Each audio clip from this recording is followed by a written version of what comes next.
Editointi V täällä, moi. Pahoittelut tämän jakson äänen takia. Meillä ei ollut ehkä mennyt mun mikki päälle, niin äänen taso heittelee tosi paljon. Mä yritin sitä jonkun verran fiksata ja Martta myös, mutta it is what it is. Yrittäkää silti nauttia. Tämän jakson sisältövaroitukset. Tässä jaksossa puhutaan seksuaalisesta väkivallasta, bodyhorrorista, eritteistä ja verestä. Moikka kaikki kuuntelijat ja tervetuloa kuuntelemaan Kauheaa höpötystä podcastin 3. jaksoa. Mun eli Martan kanssa täällä on myös paikalla V. Hello. Ja tänään meidän elokuvana on Evil Dead. Mä oon tätä jotenkin miettinyt nyt tässä joku aikaa, että haluaisin nähdä tän ja ne muutkin. Niin jee. Mikä sulla on nyt tästä tää tuntuma? Tai ootko sä nähnyt tämän aikaisemmin?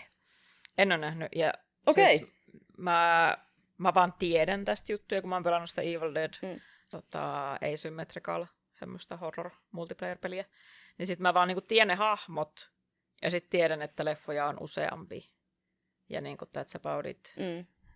Ja tiedän, että ainakin ne myöhemmät leffat ei ole ehkä ihan niin semmosia välttämättä sellaisia pelottavia, mutta enemmän semmoista toimintaa. Näin mä oon ymmärtänyt, että tämä ensimmäinen olisi se pelottavin. Joo, siis että mä tiedän, että Evil Dead on semmoinen kulttiklassikko ja varmasti syystäkin. Ja eikö se ollut vähän silleen, että se oli aika nollabudjetin leffa se ensimmäinen? Joo, todella pienen budjetin elokuva. Ja sitten, että eikö ne ollut kaikki aika semmoisia uusia näyttelijöitä? Oli. Joo, että semmoinen pienen porukan tai semmoinen, että kaikki tehtiin kengännahobudjetilla ja kahden tyypin idea tai pienen porukan idea ja mitä lähdettiin toteuttaa. Mutta ennen kuin mennään kattoo leffaa tänään, niin mä kuulin, että sä kävit kattoo Dream Scenario eilen. Joo, meillä Martan kanssa kummatkin oltiin silleen, että halutaan mennä kattoon se. Sitten me käytiin se silleen samalla viikolla eri aikaan katsomassa eri porukoissa. Ja sitten mä katsoin se eilen illalla, ja sitten mä tulin kotiin silleen, mitä ihmettä? mitä mä taas katoin? Joo, ja sitten mä lähetin Martalle silleen, että mitä tästäkö se kertoikin se elokuva? Sitten se no kyllä se varmaan siitäkin kertoo. Että... Ja sitten mietit, että puhutaan siitä vähän nyt tässä. Mä koitin vastata sulle silloin yöllä tosi silleen, että mä en sano paljon mitään, kun mä ajattelin, että mä haluan keskustella tässä nyt siitä. Niin mä oon silleen vähän no ehkä joo, mutta ehkä ei. No niin, sitten mä juttelin toisenkin tyypin kanssa, sitten mä olisin, että pitää puhua tästä enemmän Martan kanssa. Silleen ei voi muuten jutella kavereiden kanssa. Okei, mutta nyt siis sanon, kun muistan kerrankin, että nyt tulee ehkä ylianalysointia tai analysointia leffasta, mikä saattaa myös viedä sitten sitä juonta, eli omalla vastuulla tämän hetken kuuntelu. Et spoiler warning. Ajattelin kyllä, että ei ehkä kerrota siitä kaikkea, mutta vähän siitä niistä teemoista ja semmoista. Mitkä sun mielestä oli ne teemat siinä elokuvassa? Mä katsoin IMDb:stä, niin siinä oli ainakin siis sellaiset kuin, oliko siinä komedia, musta komedia, sitten oli cancel culture ja sitten oli, kun muu mä en muista enää. Okei. No mä en kyllä tajunnut katsoa mitään, tai en ole katsonut vielä mitään. Siis mä mietin kyllä silloin, kun mä kävin katsoa sen, että mitähän mä nyt taas katoin, ja että mikähän tässä nyt olisi. Musta tuntuu, että siinä oli tosi paljon jotenkin koitettu saada asioita yhteen. Okei, mä sanon aika hyvät jutut. Mä tykkäsin Nicolas Cageista. Mä tykkään sitä ehkä aina, ja mä pidän sitä todella paljon. Ja siis se on ihan mielettömän hyvä siinä. Yleensä hän onkin hyvä. Ja se oli tehty se rooli hänelle. En tiedä, onko hän päässyt vaikuttamaan siihen. Mä katsoin, että se oli itse tuottamassa ollut. No niin, okei, joo. No sit se vähän vaikuttikin siltä ehkä. Tai siis kun se oli niin jotenkin siis silleen. Mutta sitten mä jäin miettimään sitä, että oliko siinä ehkä vähän liikaa niitä teemoja tai joitain asioita päällekkäin, koska tavallaan, tai se oli cancel-kulttuuriin kantaa ottava, mutta sitten se myös oli mun mielestä vähän semmoinen, tiedätkö, että kun susta tulee netissä vähän meemi tai susta tulee ilmiö, niin mitä se on. Ja sitten samaan aikaan tämmöisestä, tiedätkö, kun kaikki kaupallistetaan. Ja sehän oli vähän irrallinen osio sitten siinä, kun tehtiin niistä, kun ne tyypit alkoi unissa myydä tavaraa, tai että hei, mä voin tulla sun uniin mainostaa tätä uutta juoksumattoa tyyppisesti. Ja sitten tämmöistä vaan että kun sä oot ihmisenä vaan semmoinen vähän awkward tai semmoinen, että ei ole ehkä tunnetaitoja tai tunnetyöskentelytaitoja tai semmoista vähän niin kuin hukassa joidenkin asioiden kanssa tai muuta, kun sillä oli se kirjaprojekti siinä ja hän oli niin kuin akateemisella urallaan niin kuin jumissa, niin se oli semmoisia niin kuin tunnistettavia juttuja, niin siinä on musta aika paljon asioita niin kuin päällekkäin. Niin, ja sitten kans se niin kuin onnellisuuden teema oli mun mielestä kans siinä aika vahva, varsinkin siinä loppua, kun vertaa siihen aloituspisteeseen, niin sillä oli asiat oikeastaan aika hyvin siinä niin kuin leffa alussa. Niin. Spoilaamatta, että mitä kaikkea siinä tapahtuu. Kyllä. Mutta niin kuin, shit hits the fan jossain vaiheessa. Mutta se oli mun mielestä vähän erikoinen se, kun mä ajattelin ekana vaan, että okei, tässä on tällainen tosi mielenkiintoinen tämä, että Nicolas Cage vaan ilmestyy ihmisten uniin. Ja sitten se oli silleen, että tämä on tosi hauska teema ja silleen, että mä ymmärrän, että miten siitä saa sitä huumoria. Mutta sitten kun se alkoi se muuttua, niin sekin oli tosi mielenkiintoista. Mutta sitten kun siihen tuli lisäksi jotenkin se cancel culture, niin mä olisin, että mistä tämä nyt niinku tulee?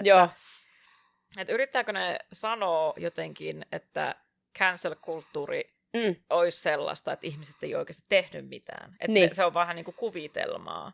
Se, että joku on tehnyt jotain pahaa. Ja sitten niin kuin siinä oli se yksi laini, että kaikki on nykyään traumaa. Tai mitä se sanoi Nicolas Cagein hahmo, että kaikki on nykyään traumaa, että erot on traumaa ja huonot arvosanat on traumaa. Niin, että nykynuoret on traumatisoituneita kaikesta. Mä en ehkä halua uskoa, että se olisi ollut mitenkään semmoinen niin kuin sanoma sen elokuvan. Mä en halua ehkä uskoa siihen. Niin. Mä en tiedä, mutta mä en halua uskoa siihen. No kun mä just mietin kanssa, että onko, niin kuin, että niin. Mä toivon, että se ei ole se sanoma, koska kyllä, että niin kuin cancel-kulttuuria pitääkin kritisoida, että onko se nyt ihan ok, mutta niin kuin yleensä ei sitä nyt ihan syyttä suotta ruveta ihmisiä niin kuin canceloimaan niin sanotusti, kun miettii julkisuuden henkilöitäkin ja mitä ne on niin kuin pahimmillaan tehnyt. Et siinäkin oli tilanne, että selkeästi niin kuin, ne nuoret siinä oli traumatisoituneet ja ne muut ihmiset. Ja sitten se oli vaan silleen, että minä en ole tehnyt mitään, ja sitten siinä oli se anteeksipyyntövideo ja kaikkea tällaiset. Niin sitten oli silleen,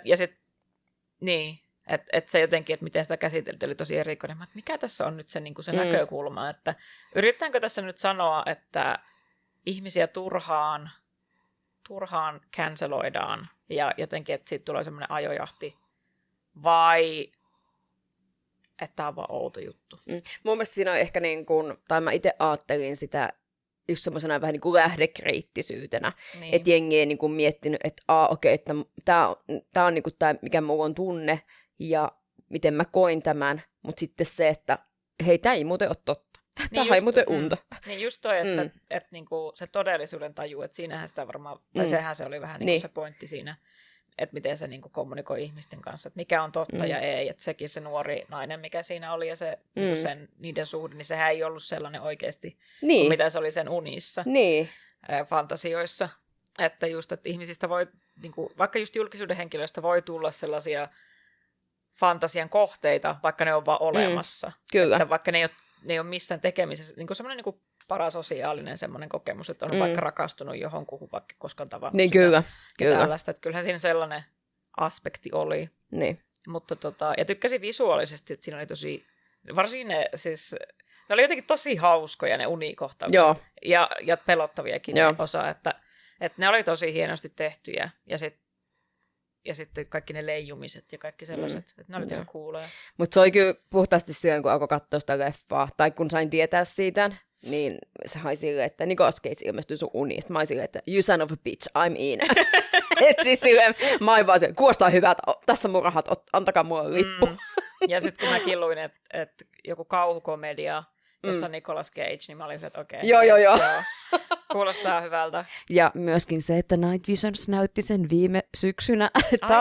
Taas tämmöinen pieni mainos tässä. Aina aallonharjalla siellä. Otamme myös lippuja vastaan.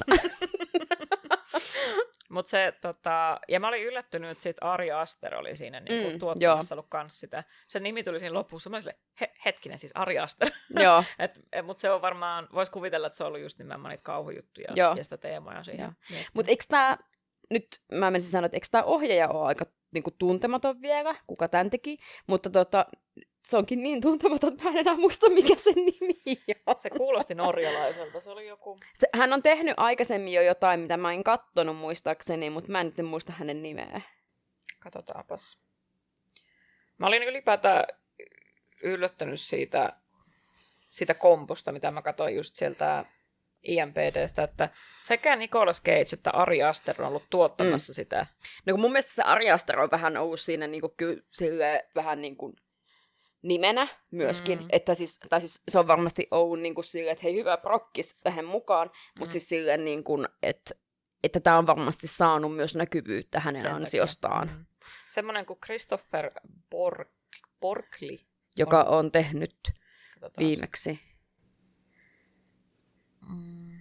Mä en ole kyllä tarvinnut nähdä mitään näistä sen leffoista. Täällä niinku 2022 on tullut Sick of Myself.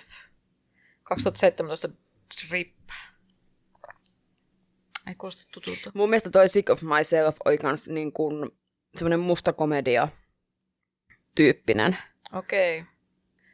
Oli siis visuaalisesti tosi mielenkiintoinen ja silleen erikoinen leffa, että jos tykkää Nicolas Cageista, niin varmasti kannattaa käydä katsomassa, mutta sitten ehkä just se cancel culture-aspekti siinä oli vähän kyseenalainen. Että ehkä vähän just se, että mikä se oli se sanoma. Se ei ollut kauhean selkeä, että mitä ne niinku yrittää sanoa. Ja sitten niinku, sen kanssa mä olin katsoa sitä ja miettisin, että onko tässä nyt ollut, onko näistä tyypeistä joku canceloitu? Että onko tämä nyt jotenkin, mutta ei mulla kyllä tullut mieleen. Totta, en mäkään kyllä tommoista. No mut me ollaan katsottu se nytten, niin kuuntelijoiden ei tarvitse katsoa sitä. Elena haluaa katsoa Nicolas Cagea, mutta häneltä kyllä tosin tulee myös aika paljon leffoja. Mä aloin miettiä yhtenä yönä tuossa sitäkin, että aina kun menee teatteriin, tai niinku, että ihan milloin vaan jos haluaa mennä, niin jossakin varmaan pyörii aina Nicolas Cagein leffa. Että joku sitä varmaan toivoo. Toivoo, että joka elokuva, että se pyörii Nicolas Cage all the time. Mutta siis oikeasti monta leffaa se tekee kuin 5 elokuvaa vuodessa. Niin. Mä just mietin, että pitääkö aloittaa sellainen maratoni, että katsoisi kaikki. Kun mä en ole niitä vanhoja Nicolas Cagein leffoja nähnyt. Okay, mä oon nähnyt aika sieltä täältä niitä uudempia. Mulla oli semmoinen uneton kausi tuossa jokin aika sitten, ja sitten mä niinku yhtenä, tai siis tästä nyt jo vuosia aikaa, sitten mä niinku joku yö silleen, että se on Nicolas Cage, se on niinku hyvä näyttelijä. Että mä oon jotenkin aina ollut vähän silleen, että mä en oikein tiedä, mutta sitten mä niinku yhtenä yönä päädyin siihen, että se on kyllä hyvä. Kuinka kauan sä olit nukkumatta ollut, kun päädyt tähän johtopäätökseen? Ei nyt mennä siihen. Mutta ehkä se tuli sun uniin. Niin se voi olla, että se tuli jo silloin mun uniin. Kyllä. Tää leffa kertokin susta oikeasti sun kokemuksesta. Jep. Okei, mutta mennään tämän kerran elokuvaan. Ja meillä on tosissaan Evil Dead 81 tullut, kasariklassikko, ja suomalainen nimi on ollut Kauhun riivaamat. Mutta tämähän oli Suomessa kielletty. Ai jaa. Joo. Ja milloin se sitten näytettiin Suomessa? Se itse mä en itse asiassa nyt tiedä sitä. Niin, onkohan se sitten ollut missään levityksessä niin elokuvan Kyllä sitä niin sitten näytettiin teattereissa, mutta ei siis silloin, kun se ilmestyi. Sitten se on näytetty vasta niin kuin myöhemmin. Joo. Mikä siinä oli sitten syynä? Oliko se jotenkin liian graafinen? Joo. Okay. Että se olisi K-18 ja niin kuin, että too much, everything. Joo. Sepäs lupaa hyvää. Joo. Mutta hei, semmoinen, että tämä leffa valittiin nyt käsittelyyn sen vuoksi, että meidän seuraajat oli päässyt äänestämään Instagramissa vaihtoehdoista, että mikä olisi seuraava leffa, mikä katsotaan ja mitä käsitellään. Joo, me siis Instagramissa kysyttiin, että mistä elokuvasta puhuttaisiin seuraavaksi, ja me laitettiin vaihtoehdoksi Barbarian ja sitten tämä Evil Dead, ja Evil Dead voitti. Ja yksi ehdotus oli myös Final Destination. Yes, kyllä. Saatiin myös toiveena. Eli tätä kautta voi myös vaikuttaa, että mistä haluatte, että me jutellaan. Ja myös sekin, että haluatteko, että kerrotaan enemmän jotain hauskoja juttuja leffan kuvauksista, kun sitä leffaa on tehty, tai siitä leffan historiasta, vai vaan pelkästään niin kuin meidän ajatukset. Otetaan kommentteja ja palautetta vastaan. Ja meillä on nyt tosiaan kaikkialla somessa pitäisi olla ja kaikilla podcast-kanavilla pitäisi olla niin kuin podcasti, että just saatiin YouTubeen laitettua eka video, ensimmäisen jakson video, ja sinne tulee nyt sitten, sitten kun tämä on julkaistu tämä jakso, niin sitten ne on jo kummatkin siellä, että siellä pitäisi olla se ensimmäinen ja se toinen, ja sitten tämä tulee kans sitten sinne YouTubeen. YouTubessa on nykyään sellainen ihan podcast-osio, niin sinne se tulee sitten sitten myöhemmin. Yes. Käykää etsimässä, jos ette jo seuraa. Ja TikTokissakin ollaan. Ei ollaan.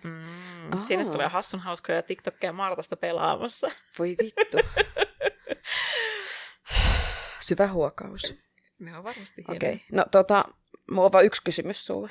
Tehdäänkö me poppareita? Joo. Okei, yes. That the only way to stop those possessed by the spirits of the book is through the act of bodily dismemberment. Okei, no niin. Sellainen. Sä sanoit aika monta kertaa hyi. Joo. Se oli kyllä, joo. Eli siinähän ne on kolme naista, 2 miestä. Ash, Scotty, Cheryl, Shelley, Linda. Ja ne menee porukalla mökille. Ei tiedä kenen mökki. Se oli vissiin vuokrattu mökki. Mä käsitin, että se on vuokrattu, mutta en mä tiedä, mistä mä taas oon keksinyt tämmöisiä. Joo, mutta mitään muuta ei oikeastaan siitä juonesta selviä muuta kuin, ainakaan mulla meni ehkä vähän ohi, mutta että ne menee sinne mökille. Se oli oikeastaan se plan, ja että ne on siellä. Ja sitten niin asioita alkaa tapahtua. Ja ne löytää sen kuolleiden kirjan kellarista. Niin, että se taitaa olla se ehkä se... Ja nauhurin, anteeksi.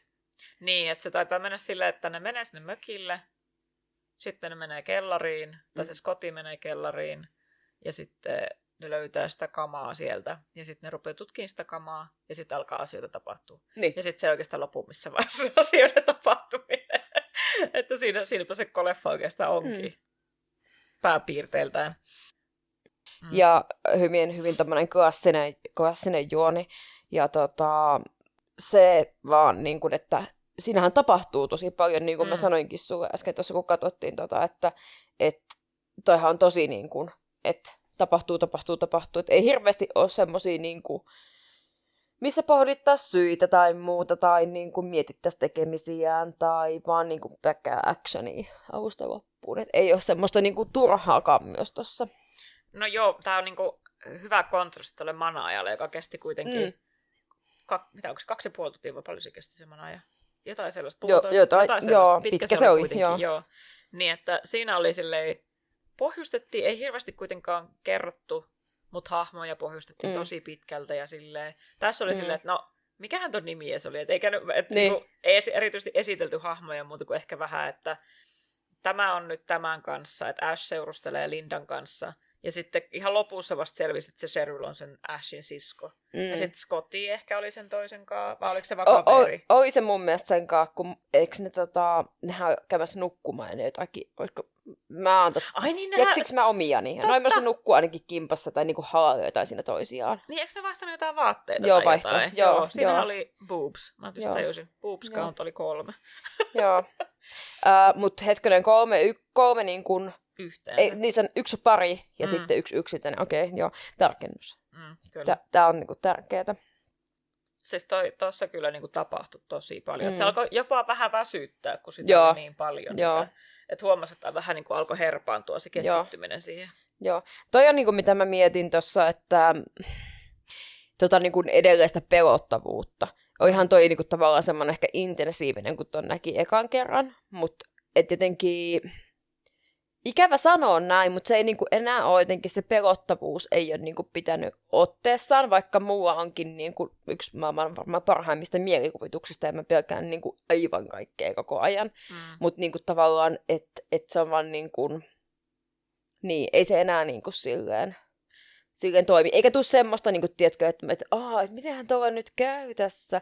Mutta sitten samaan aikaan myös se on aika selvää, että se Ash on niin kunnon tyyppi ja niin sankariainesta, että sehän tulee jäämään henkiin. Että ei niin kuin missään vaiheessa ei ole semmoista, niin kuin, että voi ei, mitenhän sillä käy.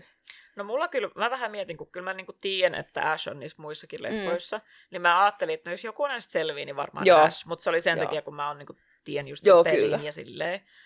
Mutta kyllä mä vähän mietin, että voihan se olla, että se kuolee tässä ja sitten se vaan tulee takaisin jotenkin siinä kakkosessa tai jotain. Totta. Aikamoinen action-pläjäys kyllä. Ei ne tosiaan hirveästi miettinyt sitä sen, että kun ne löysi ne nauhurit ja kuunteli niitä, niin sen jälkeen siihen ei oikeastaan palattu niihin kirjoihin. Tai, että ihan lopussa sitten, kun se kirja nakattiin sinne uuniin tai siis sen takkaan, niin sitten se oli silleen, että no okei, no tässä oli nyt niin se vissiin se ratkaisu tähän hommaan. Mutta niin. Mutta siinä ehkä luotettiin paljon katsojaan, että katsoja ymmärtää ja tajuaa ja niinku tämmöistä, niinku, että ei selitelty, ei pohjustettu, ei taustatettu asioita. Ja sitten mä ehkä luulen, että kun tavallaan kyllähän toi on niinku itsestään tietoinen elokuva varmasti aina ollut ja on tehty semmoiseksi, niin että se on tavallaan ollut vähän sille isken täällä siis silmää samaan aikaan, pilkesilmäkulmassa tehty, että siinä on niinku semmoista niinku itseironiaa ja huumoria, että se ei edes koitakaan olla semmoinen, niinku, että se antaa niinku, tietoisesti antaa itselleen anteeksi jotain asioita. Joo, mä en ajatellut sitä tolleen. Koska kun ajattelee, tai siis kun siinä oli kuitenkin panostettu esimerkiksi siihen maskeihin ja sellaiseen, ja ne efektit oli aika jees mun mielestä aikaisemmin, niin mä ajattelin jotenkin, että kyllä tämä ehkä on silleen ihan tosissaan tehty. Kyllä mä ajattelen, että se niinku silleen on tosissaan tehty, mutta että voi olla myös niinku tavallaan silleen huumoria ilman, että se ei ottaisi itseään vakavasti. Niin, kyllä. Tai niinku tosissaan joo. Et siis tavallaan siinä se on niinku ehkä niinku intohimolla tehty. Niin, kyllä. Tiedätkö, mitä meinaa? Joo, kyllä. Ja sitten tuosta pelottavuudesta mun piti sanoa vielä, että verrattuna vaikka just siihen Manaajaan, jossa oli enemmän sellaista ehkä niin kuin mieleen liittyvää, se uskontoon liittyvää semmoista kuumottamista ja semmoista pelkoa, niin tässä se oli aika selkeästi vaan niin kuin body horror oli joo, se kyllä, elementti, että se kauhu tuli siitä actionista. Selviytymisestä. Niin, että siitä, että mihin isketään ja miten paljon verta lentää ja kuinka monta päätä siinäkin lensi. pari päätä lensi siinä ja siis se oli jotenkin tosi koomistakin, kun se oliko se sillä lapiolla, kun se yksi pää lähti vaan lentää. Joo, mutta toi on niin kuin yksi syy, miksi mä pidän tosta, on just toi erikoistehosteet ja maskeeraus, että musta se on tehty niin hyvin ja se on jotenkin niin kuin ihanaa, kun sieltä tulee sitä visvaa, semmoista maitovisvaa. Mä tykkään sitä niin paljon. Ja siis ne silmät on edelleen niin jotenkin niin mun suosikit. Kun tää on just hyvä, koska mä en siis tykkää body horrorista juuri ollenkaan. Että mua jotenkin ällötti ihan tosi paljon se, että siinä oli just semmoista, että purraan ja raavitaan kynsillä ja pistellään jollain kynillä jalkaa. Tulee ihan ällöolo, enkä mä voin aina katsoa jotain silmiä. Työnnetään pää sisällä ja muuta. Niin kuin, että se toimi siis siinä, niin kuin ne efektit edelleen toimii ja edelleen ällöttäviä. Että siitä teki kyllä pahaa katsoa. Että se on kyllä hyvin niin kuin pitänyt aikaa, mutta joo, jos on body horror ystävä, niin varmasti tykkää tästä. Mutta mä oon vähän silleen... Mä niin kuin jo kaikki mätää ja kaikki tommonen. Niin ja siis verta ei voi olla niin kuin oikein liikaa. Ja siis tästä on tehty remake 2013 vuodelta muistaakseni, niin siis se on todella verinen. Okay. Se on niin kuin, että sit siinä mennään niin kuin jo yli kaiken. Joo. Koska mun suosikkikohta tässä leffassa ehkä oli se loppu, kun se Ash oli siellä niin kuin vaan silleen, ei siellä kellarissa pyöri ja oli niitä hassuja kuvakulmia ja semmoista, niin kuin tunnelman niin kuin bildaamista ja semmoista. Niin se oli ehkä silleen mulle niin kuin kiinnostavin. Että sit se body horror oli vähän silleen, että onko tätä paljon. Joo. Toi onkin hyvä, kun sanoit tuosta niistä kuvakulmista, koska toinen juttu, mistä mä pidän tässä, niin on ne niin kun, toi kameratyöskentely ja varsinkin ne ajot siellä ulkona. Että kun tavallaan se joku henki tai mikä menee niin kuin siellä, niin mä tykkään siitä tosi paljon. Että se on jotenkin ihana, tai siis se on niin kuin hyvä tunnelman rakentamista mun mielestä. Sitä olisi ehkä saanut olla enemmän, että se keskittyy, vaikka siellä oli selkeästi niin kuin jotain yliluonnollista tapahtui, että kaikki riivattiin, mutta me ei niin kuin saatu käsitystä siihen, että mikä se on se niin kuin niiden hahmojen ulkopuolella oleva se vaikuttaja tavallaan, niin kuin se just se, mikä riivaa niitä. Että oliko se sitten, mitä siinä nauhurissa oli, että se vaan niin kuin aktivoi sen vai mikä siinä oli? Mä ajattelin just noin, että se tavallaan ne herätti sen henkiä, se aktivoi sen, ja sitten se vähän niin kuin on kaikki alla, ja se voi ottaa sut haltuun. Ja siis, että se tarvitsi jonkun tämmöisen kosketuspinnan, että se otti haltuun sitten aina. Joo. Mutta se oli kans musta tässä elokuvassa tosi mielenkiintoinen, mikä mä kirjoitinkin ylös, että ne naiset oli ne uhrit. Ja myös ne pahikset silleen tavalla, että yleensä kauhuelokuvissa, jos siinä on naisia, niin ne on myös uhreja usein, mutta yleensä ne on niinku kauniita loppuun asti. Tiedätkö, että ne kuolee kauniina yleensä. Tässä ne oli todella ällöjä. Toi on muuten hyvä huomio. Niin, että tai ne, niinku, oli, joo. Että ne oli ne ensimmäiset uhrit oli kaikki ne naiset. Ja spoiler alert, ne uhrit oli kaikki naiset ensin. Ja sitten ne oli todella kuvottavia, että niinku se, ei Linda, vaan se just se Cheryl, joo. Ei Cheryl, kun se Shelley. Kun Shelleyllä oli se naama ihan silleen tuusan nuuskana. Siinä kun se Scotti hakkasi sitä. Se oli se, joka ne palotteli. Aivan totta. Joo. Niin oikein, joo. Joo. Mulla oli vähän aika tyhjää, joo.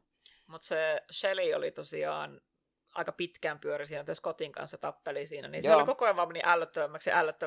Joo. Ja sitten niin kuin, käsi lensi irti ja pää oli ihan muusina ja sitten se vaan puri sitä Scottia ja kaikkea. Sitten oli vaan että tämä on niin gross. Ja se aina, joka pysyi about silleen, ei niin kauhean näköisenä, oli se Linda, ehkä sen takia, koska Ashilla oli semmoinen tunneside siihen, vaikka sillä oli myös sisko siellä, mutta selkeästi jotenkin sitä korostettiin. Mutta se selkeästi kun tavallaan sillä kauneudellaan, jollain seksuaalisuudella tai jollain semmoisella koitti aina silleen, että älä jätä mua. Että siis sehän koitti aina niinku silleen viekotella sitä tai niinku silleen, että herättää niitä, että sitten se Ash on silleen, en voi tehdä tätä tyyppisesti. Että ja sitten se on silleen,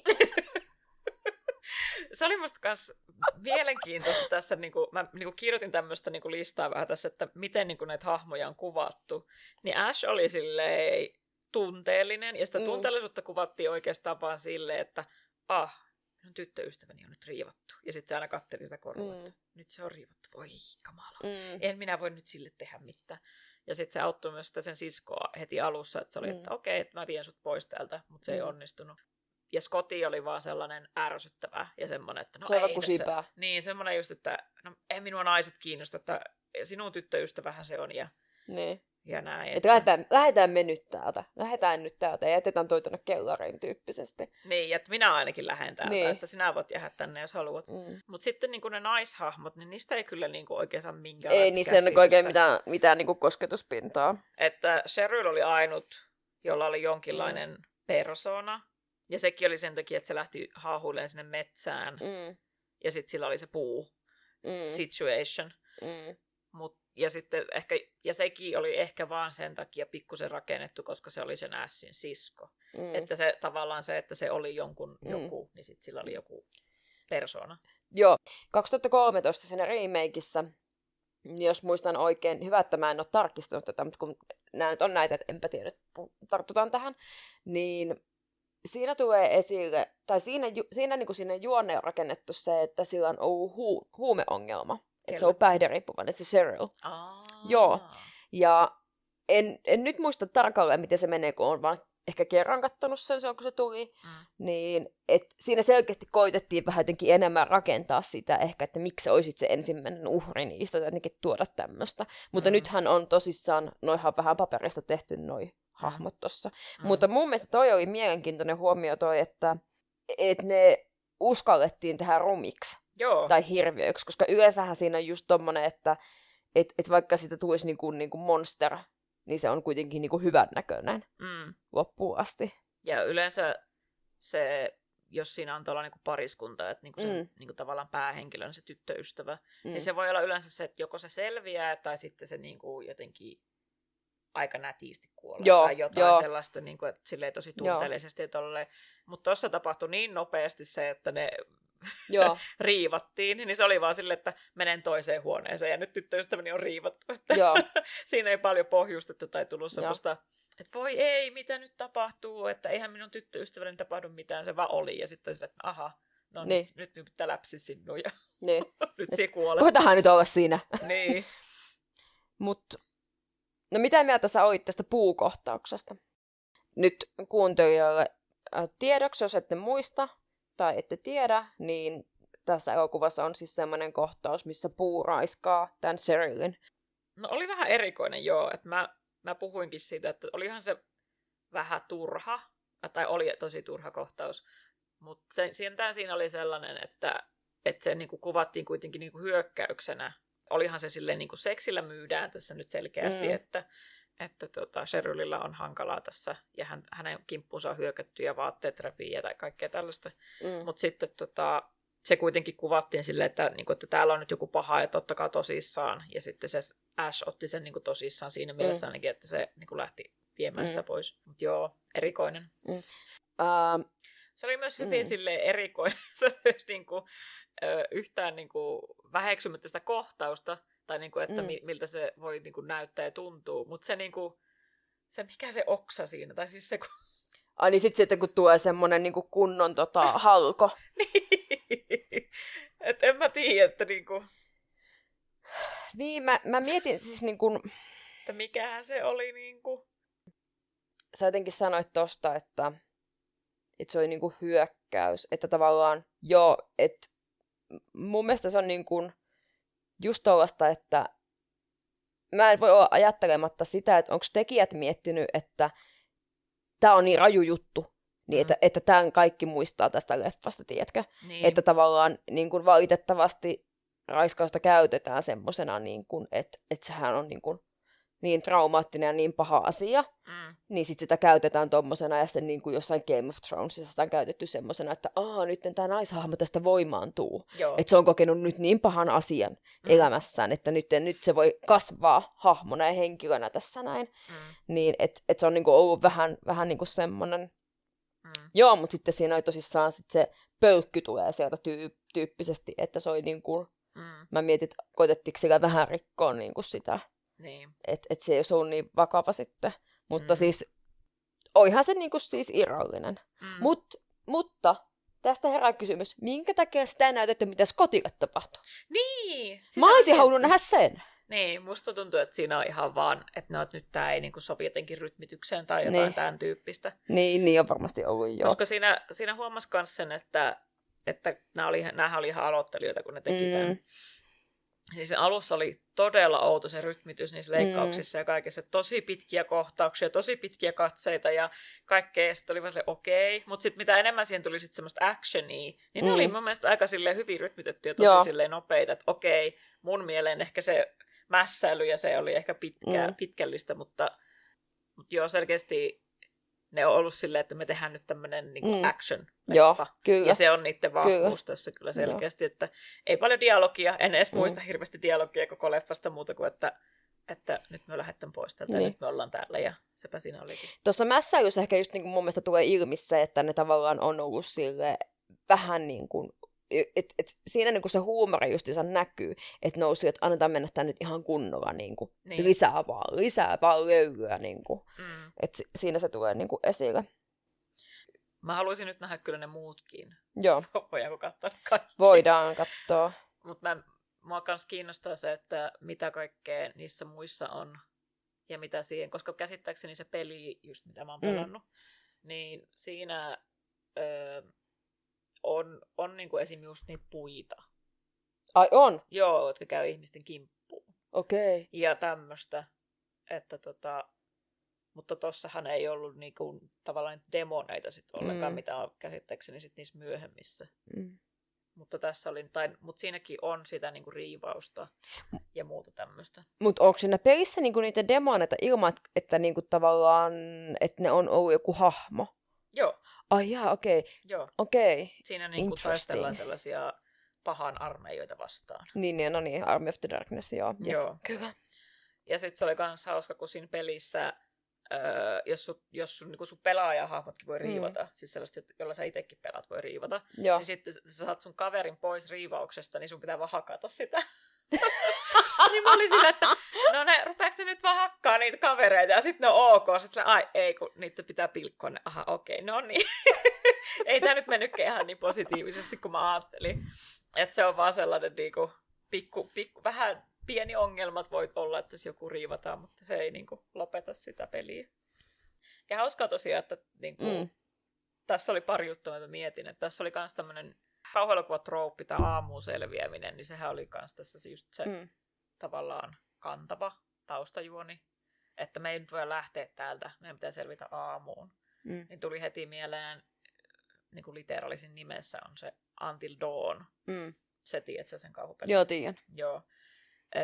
Et just kysyinkin Martalta, että oliko se tästä sitten tullut se trooppi vai onko se ollut jo olemassa sitten se aamuun selviäminen?